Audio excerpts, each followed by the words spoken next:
Konnichiwa. Hello, as they would say in Japan. In the traditional Japanese home, it's custom to take off your shoes before entering the house, as that's where they sit to eat their food. So if you haven't kicked off your shoes already, go ahead and take them off and come with me as we talk about the overpopulation of Japan. Some of the culture from Japan. Most people are familiar with the cherry blossom trees, but what you may not know is Japan is home to botanical gardens that are over 200 years old. As you can see in the picture, the cherry blossoms frame Mount Fuji so well. Kimonos are the traditional dress as worn in this painting of what we might also know as a geisha, which is a person of art who would perform and for people. As Japan is surrounded by water, it's only natural that one of their main sources of food is fish. And with their rice paddies, sushi has become a well-known Japanese food. Now, if you haven't tried sushi before, I highly recommend it. It's a favorite of mine. If you're afraid of the raw fish, it's easy. Just go for a crab roll or a California roll. It's got crab in it. Or a spider roll, I'd recommend. It's got fried shrimp. If you're a lover of cream cheese, try the Philadelphia roll. Just know that when you get your sushi, and if you are trying a single bite of raw fish, you should dunk the fish side into your soy sauce. And if you are going to flavor it with wasabi, don't just put it on. Make sure you mix your wasabi in with your soy sauce. It'll be a lot more pleasant. Also in the culture of Japan is sumo wrestling. Although Japan's favorite sport to watch is baseball. Here in this picture of these sumo wrestling, you can see some of the traditional pre-performance ways. Also, Japanese fan dancing is a great thing. If you haven't seen it, go out and watch them on YouTube. It's really neat. Some more of the culture continued. If you talk to anyone our age younger, a lot of them will know Pokemon. It's a card game, it's a show, and now it's an app. My family was a big fan of going out and playing Pokemon Go. As you can see here, Snorlax is being caught with your Pokeball. It was a great way to get people out and going. And I can still talk to first graders about it today. Origami, the art of paper folding, is very popular, along with Sudoku and games such as nanograms, where you fill in puzzles to make pictures. If you haven't played Sudoku before, I'm going to walk you through a little learning exercise on how to play. Sudoku is one of my favorite games. I've taught it to my daughter, and I've even tried teaching it to young elementary kids. This is an easy level puzzle. So, what you need to know is each row going down the page will have the numbers 1 through 9 in it. Also, each column going down the pages will have the numbers 1 through 9 in it. You can't repeat these numbers 1 through 9 in the rows, the columns, or the boxes. That will again have the numbers 1 through 9. So let's go ahead. We're going to look at the row that has some of the most numbers in it, just to start off. As you can see here, we have the numbers 1, 2, 3, 4. But wait, 5 is mixing, so is 6. Here's 7, 8's missing, and here's 9. So let's go ahead and look for 8 first. As you can see in the top row in this box here, there's already an 8 right there. So as we go down and look at the next box down, when we look across that row, there's already an 8 there. So it only makes sense that the 8 would go down here.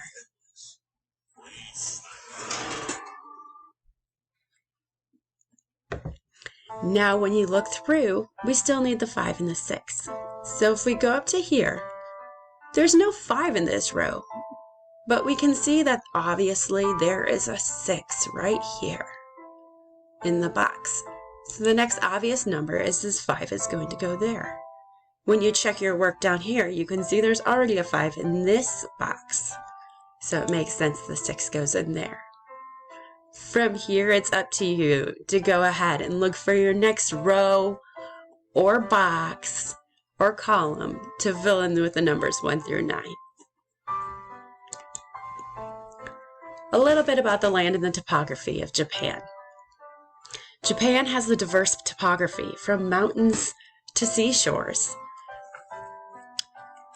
The mountains are beautiful, but that goes ahead and forces them to create their communities on that seashore in a much smaller area, along with all their farming and their agricultural. The country of Japan is made up of many islands. There's 4 major ones, but with it being created from islands, Japan is under the effects of earthquakes almost daily. They also have the effects of tsunamis hitting their shores with the topography. So what is overpopulation? Is overpopulation just high population in people? No. Overpopulation is when you have so many people that your country cannot create enough resources to feed these people, to sustain the life.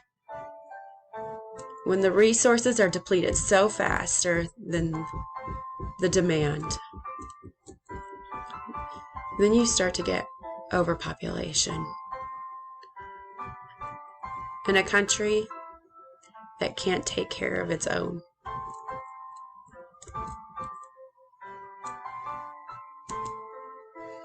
Let's just take a population comparison here.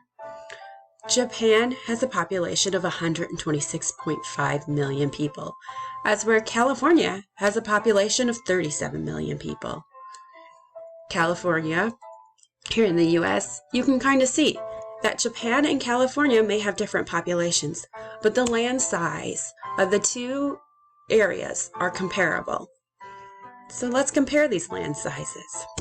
If California has a population of 37 million, Japan has 3 times that population in the same land mass. Let's break it down and take into account that Japan is an island. It has the mountain regions, and the populations congregate towards the cities and the shorelines, where 92% of the Japan people live in urban areas, like Tokyo. But if we look even further at that and compare the populations, California has about 253 people per square mile. Think about a square mile in your mind, out in the country. Whereas Japan has about 901 people per square mile. That's a lot of people to be able to depend on the resources, as well as animals, and let the natural environment be able to sustain itself and renew itself. Some of the causes that have caused Japan to deplete its own resources and to cause an environment that's insufficient for caring for their people is air pollution. Industries in Japan have boomed. They're second in the world in science and technology, making many things from chips to the fastest bullet train. But that industry has created air pollution as well as water pollution. Also, between earthquake devastations and tsunamis, the land and the homes have been torn apart, and it takes resources to rebuild. There's also the depletion of forests and resources that they've used naturally over time, or that the natural disasters have taken away. Also, with World War II bombings, many towns were just depleted of their people and their resources and their nature. And the seas have started to be overfished. Back in the day, Japan's biggest industry was whaling, and it took acts and laws to be able to ban whaling in the oceans. Japan is a leading importer of exhaustible and renewable resources and one of the largest consumers of fossil fuels. Since Japan is using all these resources, what do they have as a supply? Well, some solutions are in place to currently help them. There are environmental laws in 1990 that helped with the Air Pollution Acts, Water Pollution Acts, and the whaling. And currently, reforestation projects throughout Japan are being implemented to help grow back some of those trees that can naturally absorb the CO2 levels that in the emissions that are being put off.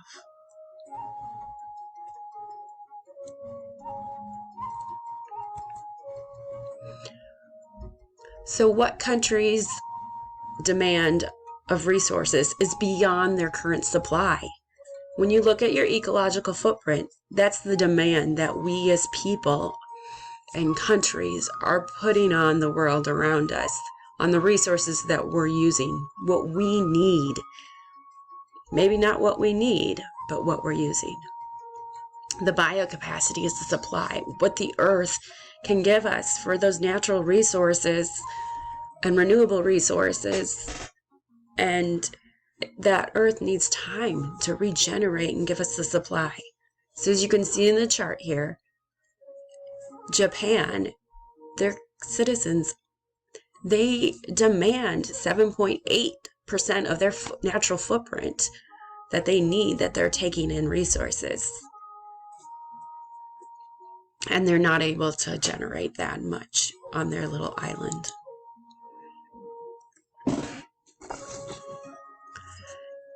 The Global Footprint Network goes ahead and they create a country overshoot days. And a country overshoot day is what would it look like if the ecological footprint per person was greater than the global biocapacity of the person. And they calculate that for all the countries just to see. So when we look on here, Japan is May 12th. By May 12th of 2020, in just 7 more days, Japan will have used up all the resources that the earth can renew for them in 1 year. After May 12th, they're using up future years of the earth's renewable resources. Some days it feels... And in Japan, the sad thing is here in the United States, our day is March 14th. We've already used up all of our renewable resources. So what can we do for Japan and for ourselves? A good thing to do is to find out how big is your ecological footprint. A link here to the calculator. And when you go in and calculate your footprint, it's really simple. You need to consider, where do your resources come from? Are you buying locally or are you importing stuff? Your transportation. How energy efficient is it? Do you carpool or do you just drive by yourself? And your home, is your home energy efficient? I live in in a small home from what I can tell. But it may not be as energy efficient as I believe, when some places live in a lot smaller homes that are a lot more energy efficient. Or neighbors down the road have started to put in solar panels. There's much to do that we can do to help lower our ecological footprint. I'm not proud to say that when I took the test, I had 4.3 Earths, so I know I can definitely do stuff to change. So how can I contribute to worldwide efforts to rejuvenate sustainable practices, including lowering my own ecological footprint? One of the solutions that it suggested was that I could pledge